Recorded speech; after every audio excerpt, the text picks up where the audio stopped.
What's going on, everybody? Welcome back to Fourth and Wrong. My name is Tyler. That's Chris. We are here, week 5. It's a big one. It's a big one, Chris. It's a big one. We got SMU this week. Big week. Try to get win number 2. Probably That's not called a winning streak, Tyler. It is. Don't let them get hot now. Don't let the Knowles get hot. That is for sure. Yeah. So who you guys got this week? It's like, honestly, it's not that big of a deal. It's a team that they've lost to, I think the same amount of times since like November of 2007 as Louisiana Monroe. So it's like not a huge matchup. But people are excited. I think their fans are excited about it. Oh, cool. Yeah. Yeah. Shout out to everybody that is in the path of what's going on. I know we're getting a lot of rain. Little behind the scenes action here.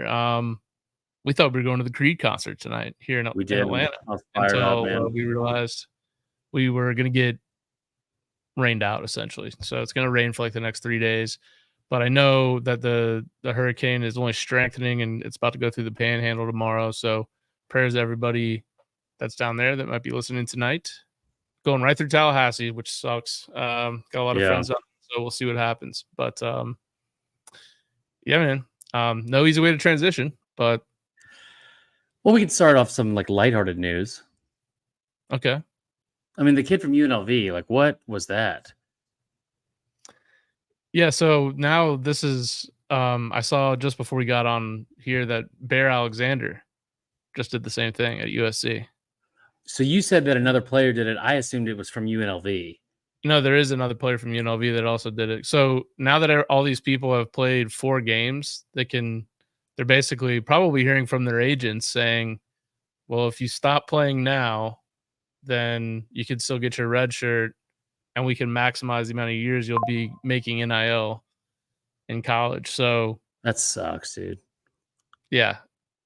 It really does suck. I hope this doesn't become a thing, but probably no coincidence that we're here midweek after a lot of teams have played 4 games and a couple of these guys are pulling this. So I don't know if I'd go after Bear Alexander, to be honest. At this point, no.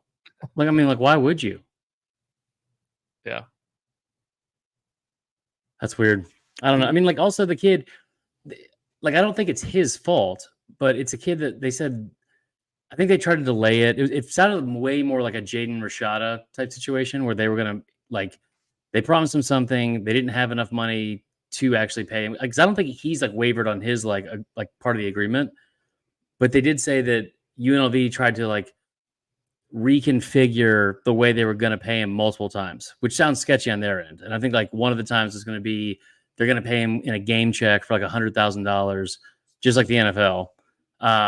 And I don't know if that happened. Obviously it didn't, but it's just crazy, man. That's a crazy turn. Not even at a big school, but at UNLV. Yeah. I think anytime anyone tells you they're going to try to reconfigure the way that you get paid, it's probably not a good sign. Yeah, big SDS vibes there. Yeah, for sure.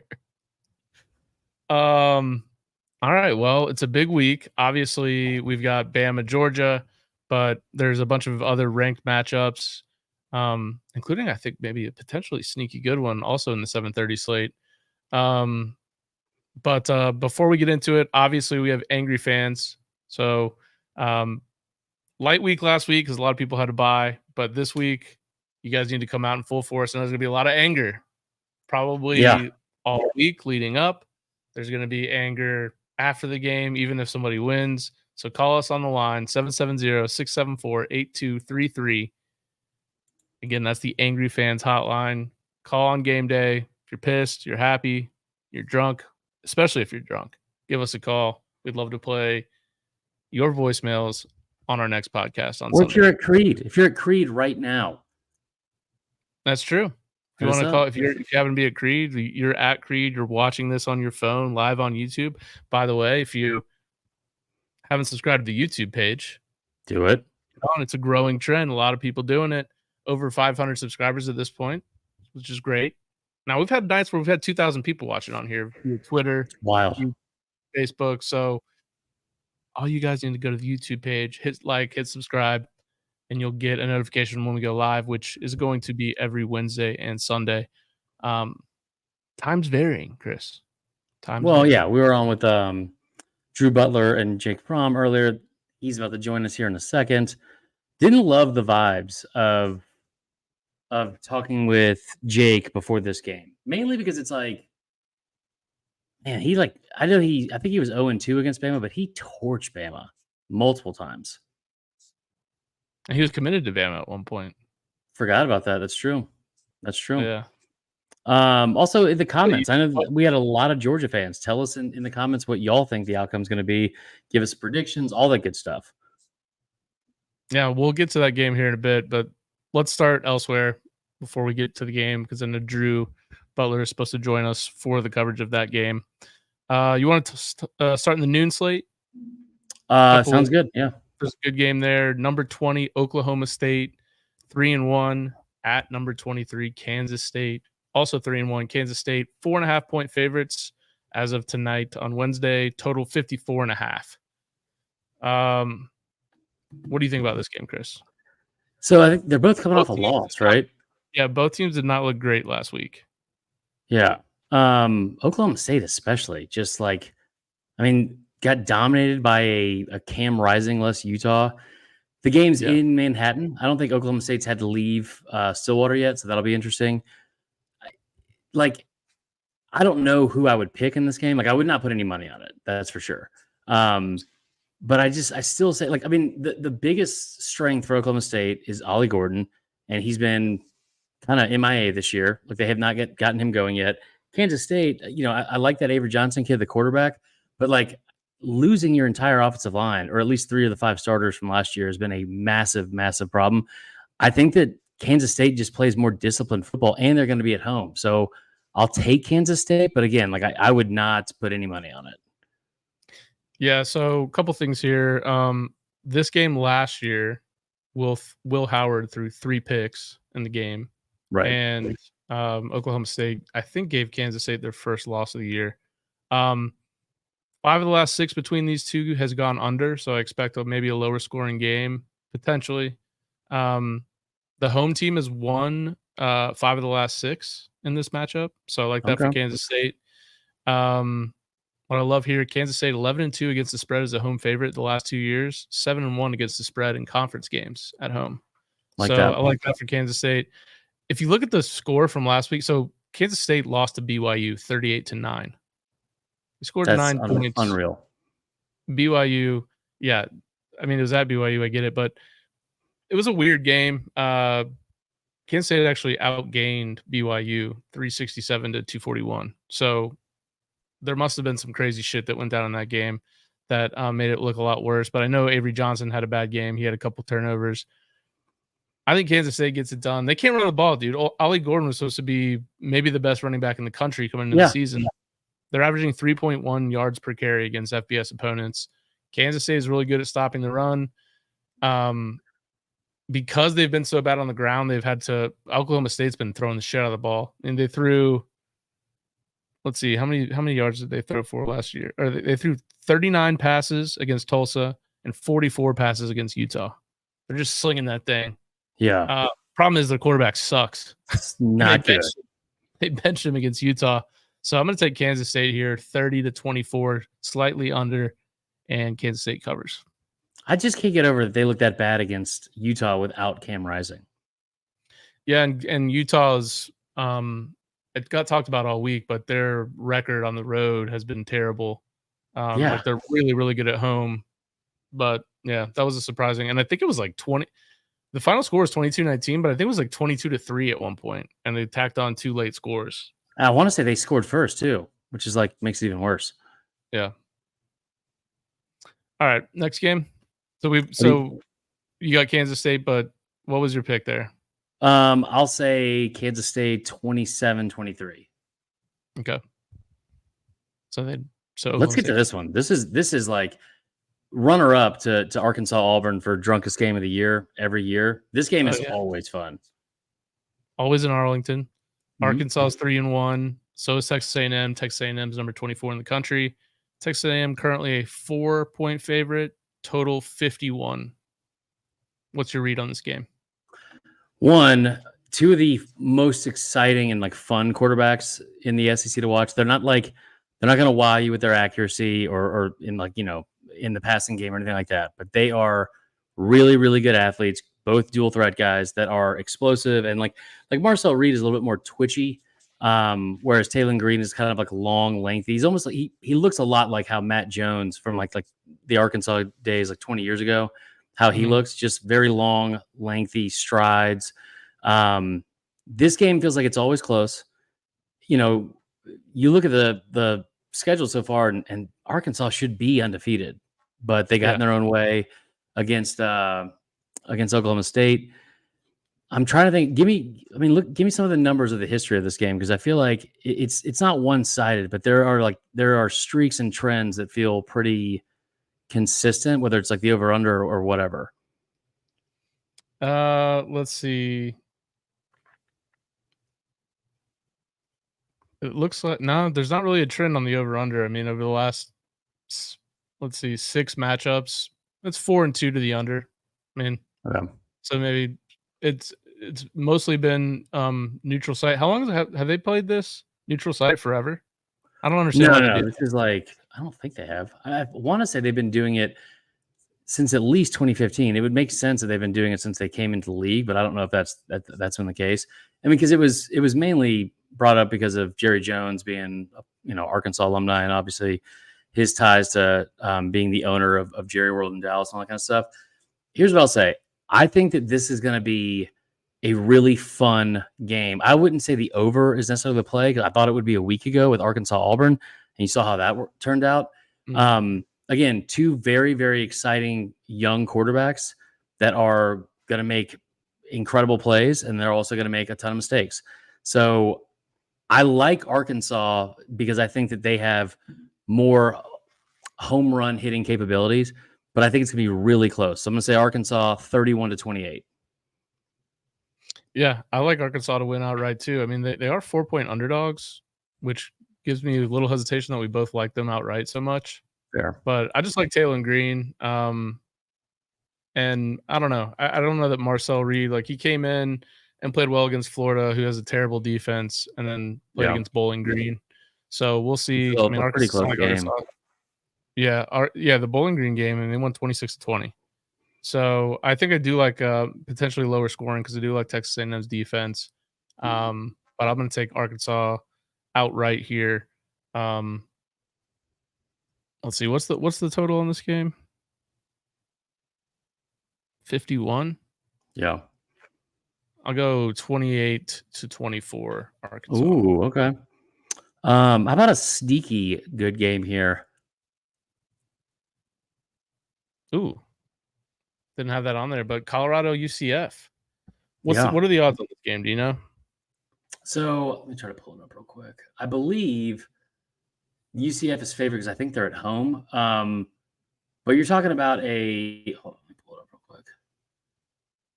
The UCF is like I think 3-1, or no, I'm sorry, they're 3-0. Colorado is 3-1. That game last week from Colorado with 2 Hail Marys is just unreal. So obviously, I think it's gonna be like a pretty high scoring game. I'm still trying to pull it up real quick. Hold on, hold on. I don't have it. Fill the air. Um, I know that UCF is one of the best teams in the country at running the ball. Yeah, Um, I believe they are 15th in points per game, 14th in yards per play, first and third down conversion percentage, second in run yards per game. So I don't think Colorado has the D linemen to keep up with that. no, Also, UCF's defense is actually not half bad at stopping the run. Now, Shador, I think Colorado probably throws more than any team in the country, which yes, shouldn't be a that is shock true. considering Deion's son plays quarterback. Um, and UCF, it does appear to be very bad when it comes to getting sacks, getting stopping the pass. They're 96 in the country in yards per attempt on pass defense. So That's definitely fair. expect high scoring. If I had the total here, I would guess, but I don't. I'm gonna go without even knowing. I'm gonna go over. I think it's gonna be drunk. This game's in Florida, so Dion's gonna try to put on a show. I mean, Um, well, if it's in Orlando, how much do you think the weather factors ooh, into it? yeah. Do they even play this game? Yeah. I don't think. I think just the coastal towns that far south in Florida are supposed to get hit, but I don't Okay. know. The rest of the state, sometimes, it may not hit directly there, but the rest of the state might be like a state of emergency or something. So I don't even know if they play this game, but if they do, I think I like UCF and the over. UCF is a 14-point favorite, which feels pretty wild. Yeah, I I think love it. Colorado covers, but I love the over. I love the over. Also, UCF is 3-0 against the spread as well. How about this? Auburn, Oklahoma. Auburn versus a bar Uh, chart. Gotta love that bar chart logo. Uh, Oklahoma's still ranked number 21. They are at Auburn. Auburn's 2-2. Oklahoma, a 2-point favorite, total 45. I see a very low scoring game. Really? Well, yeah, it makes sense. Jackson Arnold got benched, which I think is, Yep. I don't want to say surprising because he's played so poorly.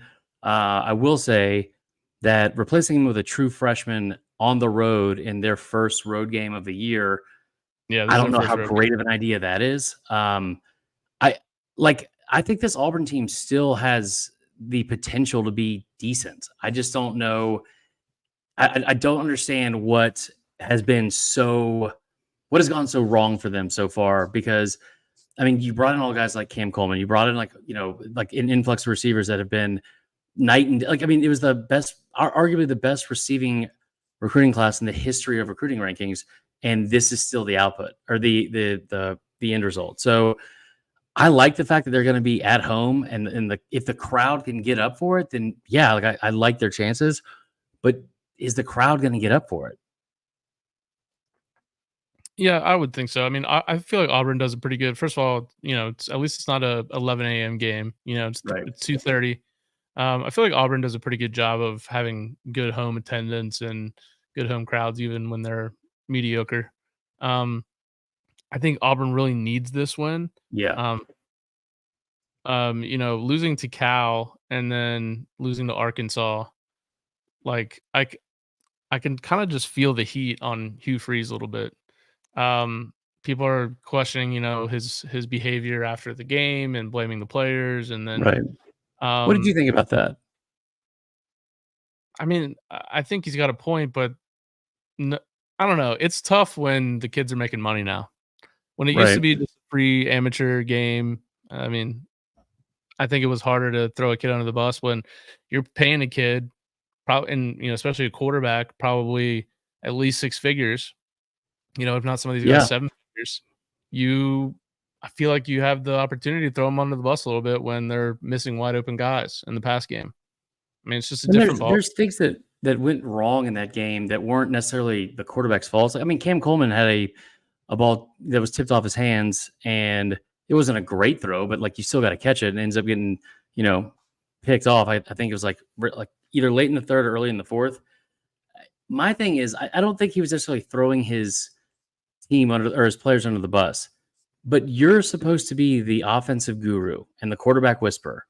And the fact that like one of the things they've been so great at, or he's been so great at, like during his career, is these quick turnarounds, and that's just not been the case. That's just not been the case at Auburn. So, I mean, like you look at the first 17 games between him and Harsin, which is like probably an unfair comparison, but Harsin 9-8, Freeze 8-9.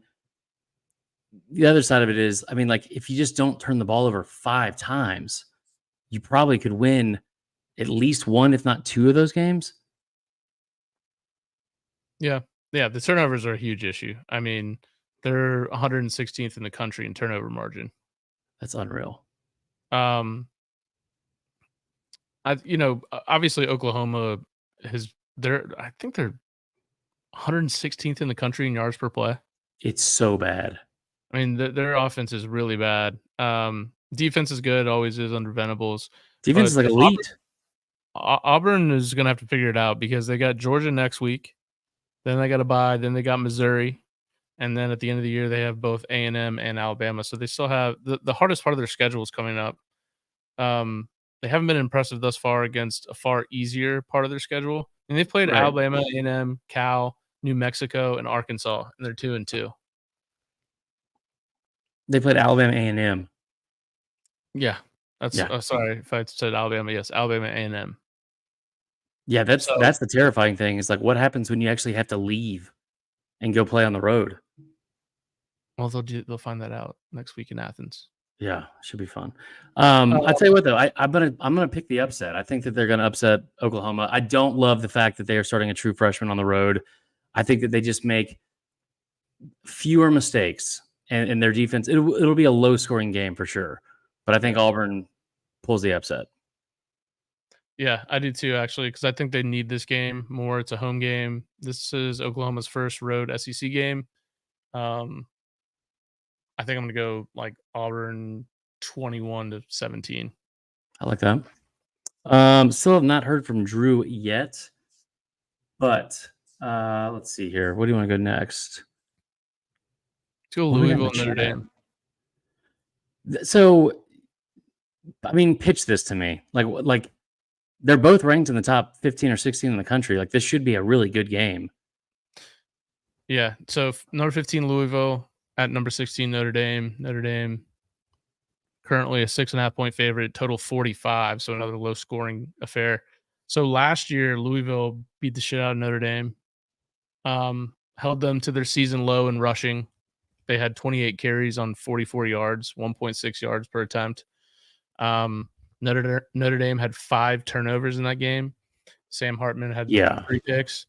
So here's the thing with Louisville. If you look at their stats, it's going to say that they're like extremely good. Like Louisville's 5th in yards per play on offense. They're top 20 in points per game, yards per game, third down conversion percentage. On defense, they're top 25 in points per game allowed, 6th in third down conversions. They haven't given up any sacks this year. And then you dive into it, and it's like, oh, they've played Austin P, Jacksonville State, and Georgia Tech.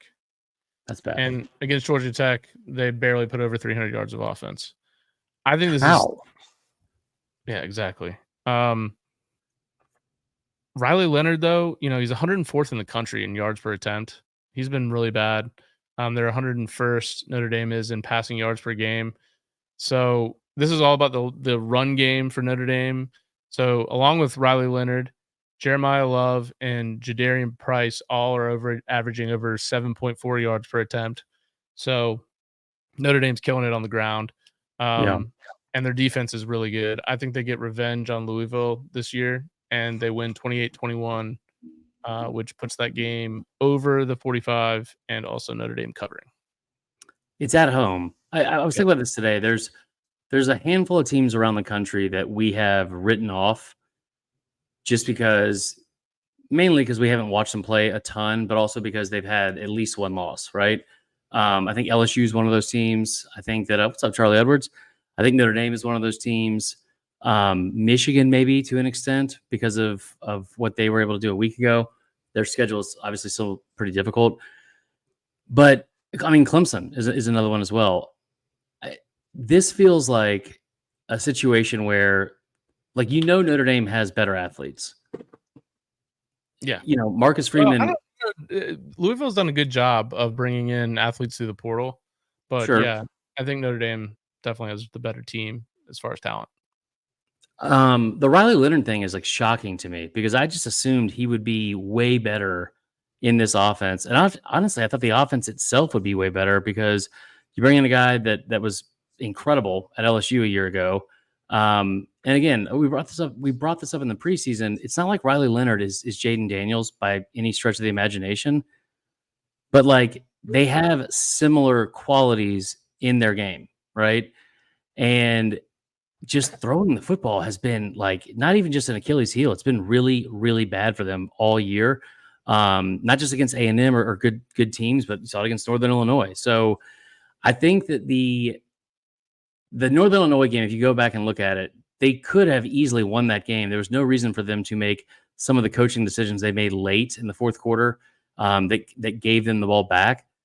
That being said, I think that the issue with Marcus Freeman is how his teams have performed against bad teams and teams that they have a tendency to overlook, not good teams. So I think they're going to be fired up for this. It's hard for me to pick against Notre Dame at home in general. I think Notre Dame wins. I'll say 28-24. Okay. All right. So a little bit. So they don't cover. We both have the over. Dude, how about this being a top 20 matchup? Okay. So number 19, Illinois, undefeated, 4-0 at number 9, Penn State. This is a 7:30 game. Penn State is 17.5-point favorite, total 47.5. Here's some more, we're like an Illinois pod now. So here's some more Illinois trivia. This is the first time that Penn State and Illinois have played as AP top 20 teams since 1959. See, that's a better stat. Yep. Illinois, it's been all the way since 2017. Illinois for 4-0 for the first time since 2011. They've already beat 2 ranked teams this year. So obviously Nebraska last week, and then they beat Kansas the week before that. One thing that I don't think has been talked about a ton, Penn State. There's only 2 teams in the country that are averaging over 250 yards rushing and 250 yards passing. One of them is Penn State. Do you know the other? I feel like I do, actually. No, tell me. Tennessee. Wow. Yeah, that makes sense. So, yeah, Penn State, 280 yards passing per game, 250 on the ground. I don't think their defense is as good as it was last year. I think this is a revenge spot for Luke Altmaier from Illinois. He threw 4 picks against Illinois last year. He's had no picks thus far. He's actually been pretty good for Illinois. Yeah. Illinois' defense is really good. I like their receivers. They've got Pat Bryant, who has 6 touchdowns. Zachary Franklin, who was like one of the best receivers in the country when he transferred out of UTSA, went to Ole Miss. Never really got going at Ole Miss. Transferred again to Illinois, and he's doing really well for them there. It scares me, to be honest with you, that this line is so big. Why? It's like they want you to pick Illinois. So I read something last week on Action Network that Penn State with James Franklin, he's obviously had struggles, right? But against the number in games where he was like, I think they were like a double-digit favorite, he's actually been really, really good, like one of the best in the entire country of all FBS coaches. Illinois has been, I think, like frustratingly good. They've been like Kentucky good, if that makes sense. Like kind of a frustrating offense, but they're good up front. Like they're like, for whatever reason, they become like a mini version of Pitt. Like their defensive line just like puts out studs, it seems like lately. I just don't think they're going to be able to hang. Drew Allar, like you look at like the offensive numbers, they're averaging over 40 points a game. They're top 10, they're 7th overall in what do you call it, in total offense. Drew Allar he's over 70% completion percentage, over 12.6 yards per attempt, 8 touchdowns, 1 interception through 3 games. Dating back to last season, man, again, he is 33 touchdowns and only 3 picks in the last 2 years combined. So I like Penn State. I like Penn State big. It's at home. And this also kind of feels like a situation where, dude, Illinois had to go on the road at Nebraska last week. That's a tough game. They had a big emotional win there and a big emotional win against Kansas. Give me Penn State. Give me Penn State big. I'll say 38-17. Yeah. I don't know. I don't trust James Franklin, but it feels like against every other team besides Michigan and Ohio State, you're right. He's always covering the number. I don't think Illinois is going to be scared to go into Happy Valley because they went in Nebraska last week, and we've been talking about how that atmosphere is just legit out there in Lincoln right now. Yeah. Like they're just fired up and basically just squashed their dreams. I mean, they they lost for the first time this year. So I don't think they're going to be scared. I think Altmaier's better. I'm That's tempted true. to take the line is so big, but I think Vegas is begging you to take Illinois, but I'm still going to take them because I'm an idiot. Fair. So I think You they are. cover. Yeah, I think they Speaking cover, of but I think idiots. Penn State's going to win. Speaking of idiots, Tyler. We have a very special recurring guest. Do we not have a third? Hold on. Why can't? Oh boy. Oh, nice. Yeah. There it is. A great segue, by the way, as well. I know I'm a professional. You are. Drew Butler. How are you? I'm okay. I mean, I guess I'm okay. I'm good. It's Wednesday night. We're getting ready for this Georgia Bama game. Just trying to behave myself. Wasn't going to drink this week, and now I'm drinking a glass of red wine. Like, I'm in those types of situations because it's not my fault. It's the hurricane. So, like, I had to make the Publix run, get the essentials. Saw a little BOGO on some red wine. Figured why not? And then I realized that I was going to talk to Chris Marlowe tonight, and I was like, I should probably start drinking right now. So that's where I'm at. That's fair. Tyler, how are you, brother? Did you make it through Cal Twitter week? That was like my favorite thing of all time. I survived by staying off of Twitter. I'm miserable, Drew. Like I can't do football. I can't do Florida State football right now. I'm so glad that we play SMU the same time that Georgia and Bama play, because it's just embarrassing for anybody to watch us play. So I'm glad that everyone will be focused on that game. It's tough. It's tough. My favorite Cal Twitter one was towards the end of the week, where it was the Venn diagram, and it said we're not so different after all. In the middle of the Venn diagram was overthrow, and on the Cal side it said capitalism, and on the Florida State side it said DJU touchdown passes. That's good. I was like, that's brilliant. These people are very smart. The Calgoritham was awesome. That's like a top 10 moment, I feel like, in the season so far that we've got to see. Top 3. Come on, man. Okay, that's too much. Yes. Yeah, but at least we can say we defeated woke Twitter, unlike Auburn. Yes, that is true. That is true. Tyler, why don't you lead the way on this one? Because listen, you're impartial. It's obvious that I am not, and it's obvious that Drew is not. Massive game, and I feel like Drew is not drinking because of the hurricane. I think he's drinking because he's stressed. He has seemed stressed all week. That too. Yeah. I texted you, Chris, earlier in the week, and you did not help my cause. You were chirping me. I didn't want to. Made me feel bad. Yeah. Ooh, is Angry Chris coming out this week? It might. I mean, I'm sure at some point it will. That's for sure. So I think the way I'm going to run this is have each one of you convince me why each one of your teams, or if you want to take opposite sides, is going to win, because I don't really know where to go here. Bama is a home dog for the first time since 2007. It breaks a streak of 113 straight home games, which is the longest streak in 30 years of being favored at home. On the flip side, Georgia has struggled a bit with Alabama. They're the only team that they've struggled with. DeBoer's record against ranked teams over his career, no matter where he's been, has been awesome. I think he's 12-2 straight up against ranked teams, 10-3-1 against the spread. Wow. Last year against Oregon, it felt like every time Washington, everyone wanted to give Oregon all the credit. Washington would come in and just beat that ass. So I don't know. Yeah. I'm kind of conflicted. So I don't love what I've seen from Georgia's offense, but tell me, Drew, a little bit about what's going on offense for Georgia. I mean, I'm conflicted as well. I guess that's probably the best way to put it. What you saw in the second half against Clemson was so promising. Of course, they took care of business against Tennessee Tech. And then, as a former player, understanding what it's like to play, one, in Lexington, which is a really unique atmosphere, but then two, on the road at night in the SEC, it's just tough. And I looking back on that game and then getting punched right in the face from Kentucky on both sides of the ball, like, make no mistake about it, Kentucky challenged Georgia's manhood, and they almost came out on the other end victorious, which would have been a real dagger, because when you think about Georgia and the run that they've been on over the last 3 years has only lacked that one team, that one lesser team knocking them off. It's just been Alabama.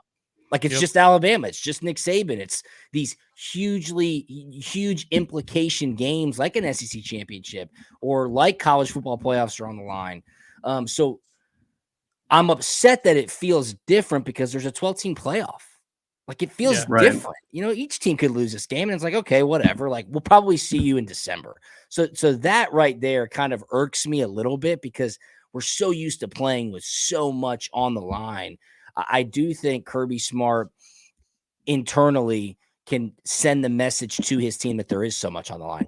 Hey, this is our opportunity. You know, the big bad boogeyman, Nick Saban's gone. We collectively have got to get over this hump. We've got to go into the belly of the beast in Tuscaloosa, take care of business, come out victorious, and then propel us through the rest of the really tough schedule, of course, which is at Texas, at Ole Miss, home versus Tennessee. I mean, it is a crazy gauntlet for Georgia this year. Tyler, I'm not even close to answering your question that you asked me. But I'm just really conflicted. Like Chris was just on with us on punt and pass, and I was like, what's going to happen in the beginning of the game? Like Jake Fromm said, I don't know. They could take a shot. Like they could walk out like we did in 17 and do a flea flicker. If Georgia gets a 3 and out and Georgia gets the ball first, they could just try to establish the run game. Like Jake was like, I have no idea. There's just so many ways this game can go.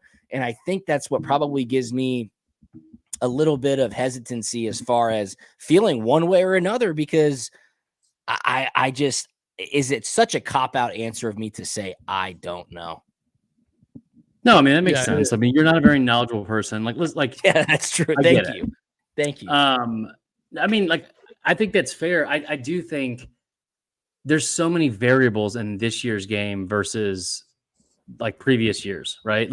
And you look at it, you brought up the fact that, or Tyler brought up the fact that they were an underdog, or Bama's an underdog for the first time in however many games at home, right? Since 07 against LSU.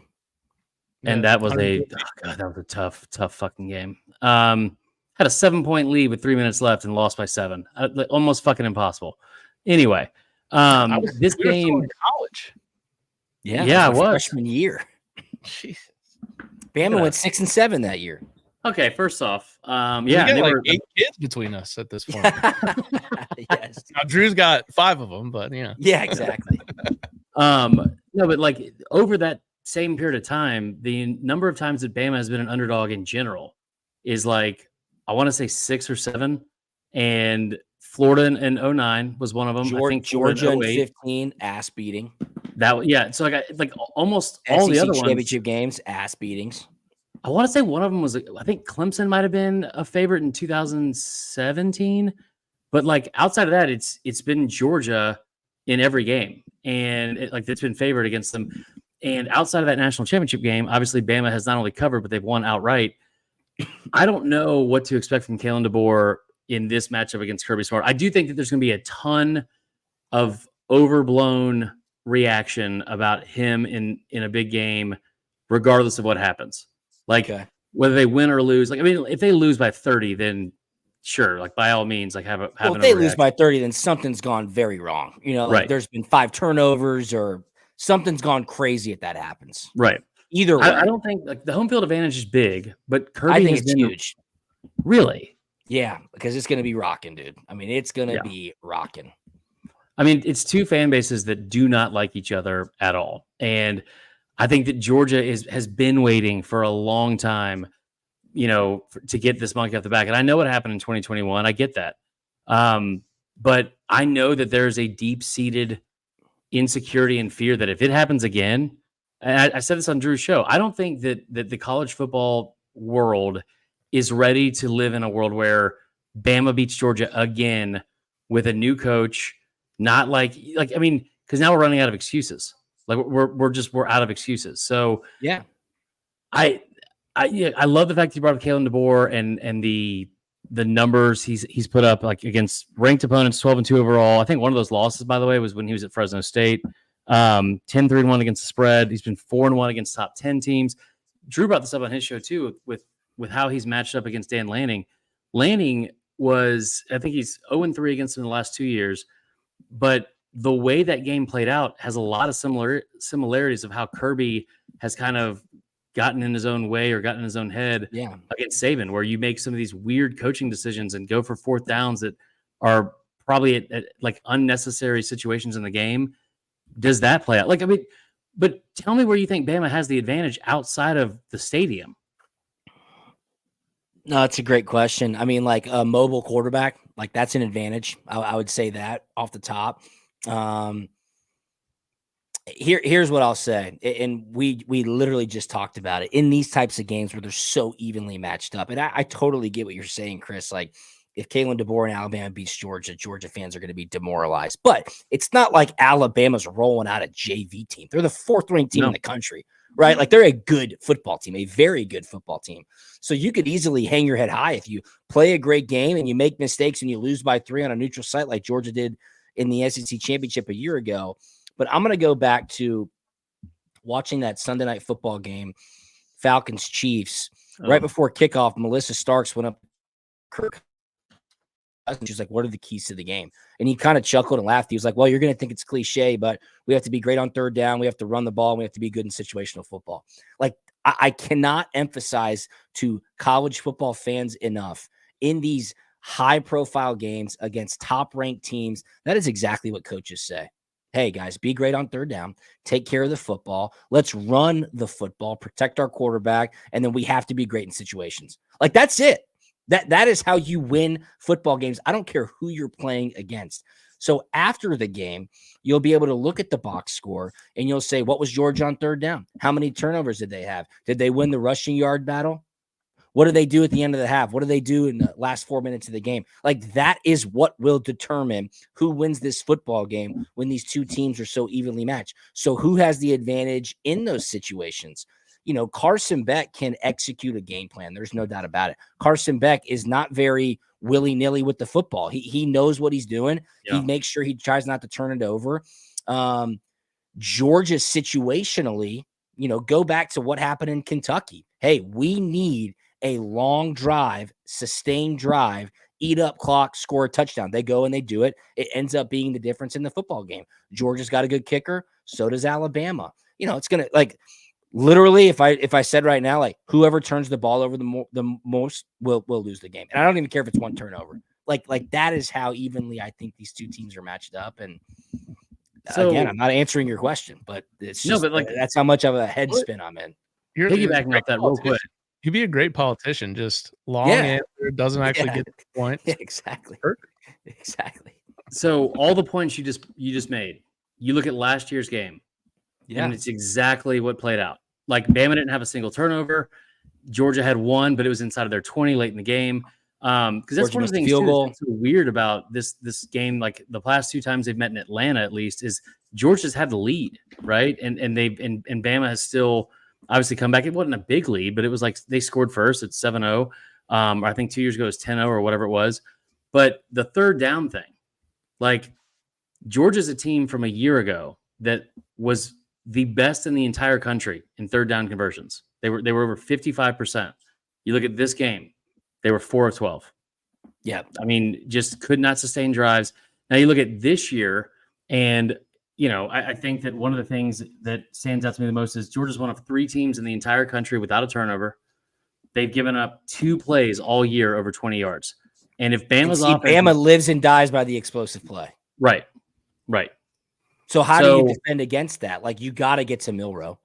I as a Georgia fan, you hope Michael Williams plays. I mean, Jalen Walker and Michael Williams, that could be an elite 1-2 punch from a pass rush perspective and even a contained perspective. But, and I mentioned this to you, Chris, when we just talked, Kirby Smart in his Monday press conference, he caught himself and it was actually really insightful. He was throwing flowers to Jalen Milroe. He's like, you know, we can see on tape how much he's progressed as a pocket passer. It presents a lot of issues. However, when he gets outside of the pocket, it presents even more issues. He's like, the guy is just that elite of an athlete. How do you contain him, get him on the ground, and limit those explosive plays? And Kirby went on to say, Bama's explosive plays are not 25 to 35 yards. They're 55 to 75 yards. Like they are gashing you and taking over football games by making huge gains and long touchdowns. Yeah, agreed. We talk about third down conversions being a big deal in a game like this. Anything to Georgia's struggles with that 2 weeks ago against Kentucky? I mean, it seemed like Kentucky was so good on first down. I mean, they were second and 4. Like that opens up. That is an offensive coordinator's dream. right? And if Bama gets in that, forget about it, dude. It like you have to be good on first down to keep it 2nd and 8, to where they're only able to kind of access specific parts of the playbook. And then when it is, 3rd and 6, then it's the Jalen Milroe show. Then it's like you just got to go get him on the ground. I don't know if you watched that Monday night game, Joe Burrow and Jaden Daniels, but Jaden Daniels was unstoppable. They couldn't get him on the ground. It was like 3rd and 12. Who cares? He's just going to go get a first down. That's what was happening. Yep. Yeah, I just it seemed like every time I'd had a few beverages during the Georgia Kentucky game, but it seemed like every time I was looking around, it's a late game, dude. Georgia, These SEC 7:30 games are going to be the end of me, dude. Yeah, they're tough. It seemed like Vandegrift was getting outside the pocket and running on 3rd down a lot, and it seemed like Georgia was having a tough time wrapping up and tackling in that game. So I think it's actually perfect for Kirby because he has something to show them on tape. This isn't going to be good enough against a team like Bama. You had a bye week to work on it. I think they can get those things cleaned up. But, I mean, Milroe, they haven't even really got Milroe out running a ton yet this year. I mean, he's done really a lot of stuff. And he hasn't had to. He hasn't been in those situations. Wisconsin, he had 14 rush attempts. And like you saw a lot more design runs in that game, which was kind of odd to me because I feel like, one, I didn't think you were going to want him to have that much contact. And a lot of it was closer to, like red zone situations and things like that. But still, it was kind of surprising. I think that this game comes down to whoever makes the fewest mistakes. And the other part of it is I think that, like you brought this up before, who do you trust most? And I think it is evenly matched in a lot of ways. I think that the special teams is probably for the first time in a while evenly matched, like for both sides, maybe even Bama's favor because they're at home. And then you look at the two quarterbacks, like I think Milroe is fantastic, but Georgia is one of the only teams that I have ever seen over the last 3 years that gets better against ranked opponents. You talk about Kirby's record against, like the last 3 years they have averaged 2022. They averaged 36.3 points per game against unranked teams, 46.6 against ranked opponents.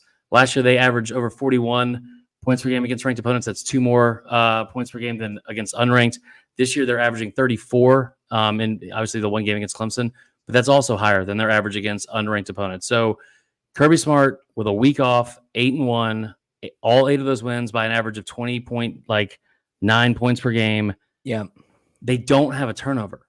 They don't have, and they have the biggest chip like on their shoulder that I think Kirby may have ever had. And real quick, one last stat on that. You talk about Kirby Smart revenge games, right? Like what's Bama going to have to do in this game to win? They're going to have to score a ton, and they're going to have to stop Georgia from scoring. Georgia has given up over 30 points 7 times since 2018. It's out of 85 total games. And those are a lot against some generational type offenses. CJ Stroud, Ohio State, Bryce Young, Bama, the 2020 Bama team, Joe Burrow twice, and then 2018 Bama as well. So it takes historical teams to do that. And then the other part is revenge games. You get 8 losses since Kirby's been there. You got 8 wins in revenge games. Like he's not undefeated, but those wins have been by 28.8 points per game. Yeah. Wesley Williams in the comments, Carson Beck is extremely overrated. I don't know where the Carson Beck hate comes from so much. I mean, yeah, he had a pedestrian game against Kentucky. Like that, and now it's like Bill Belichick's on his, he has, I think the only person with more media jobs than Bill Belichick is Chris Marler. Like that's a fact. Okay. He was out there and he was dumping on Carson Beck too. He's like, yeah, I don't think Carson Beck's elite. Like, that's just what he's saying.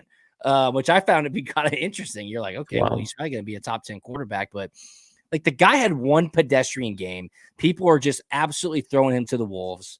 And, I feel like the media so far, what I can gather, guys, is they're pretty split as far as who they think is going to win this game, Georgia or Bama. It'll just be really interesting, man. It's going to be very, very interesting. So I like the Kirby Smart revenge game stat. I like the week off stat.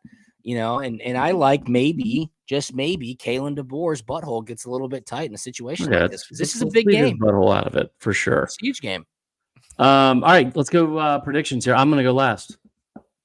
Okay. Evan Grimes says, nah, Drew, everyone's picking Bama. Good. Here's what I'll pick. 26-23 Dogs. Flip the score from the 2017 National Championship game. It won't make the pain go away, just so you know. I can try, damn it. It'll matter to me. It's real to me. It's real to me, damn it. 26-23 Dogs. There you go. Yeah, the Dogs are my national champs pick. I'm not going to move off it. I think some of it with Carson Beck has been he hasn't really had to show up and have a great game for the Dogs to win yet this year. And I think this is the game where he has the opportunity to show that. I'm not sure that. I mean, I believe Bama right now, all the numbers are skewed because half these teams have played shitty opponents thus far, but Bama's number 1 in yards per attempt allowed through the air. So Carson Beck's going to have to show up if that is the true Bama defense. I think he will. I think this is where his Heisman candidacy kind of gets going off the ground.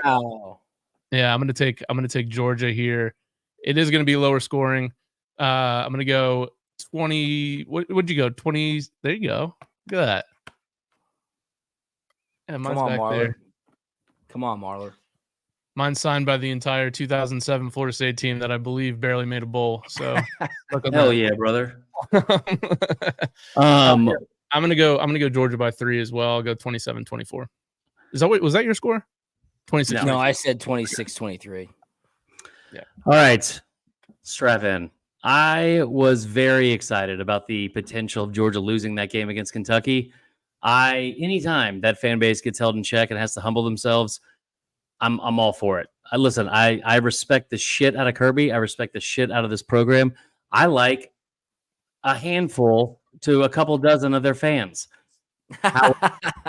There is no fan base that has been a bigger pain in the ass, including Tennessee. Whose fault is that? It's your own fault, Marler. Don't blame anybody else. Of course. I have sat here and it feels like every single time these two have played, I have picked Georgia to win and believed it, like fully believed it. Like they have 2 losses in the last 3 years combined, right? I told you all the numbers about how good that defense is. I told you, Kirby Smart, his record against ranked opponents, his record coming off a bye. I think he's 29-11 overall against ranked opponents. He's 17-2 since 2021. They have been dominant in every single way that you can be dominant in this day and age of college football.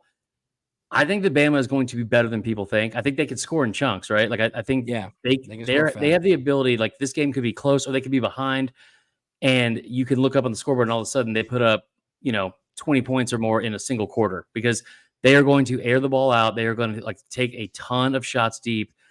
That being said, the one thing I cannot get out of my head about this Bama team, they don't get to the quarterback exceptionally well. They're not super stout against the run.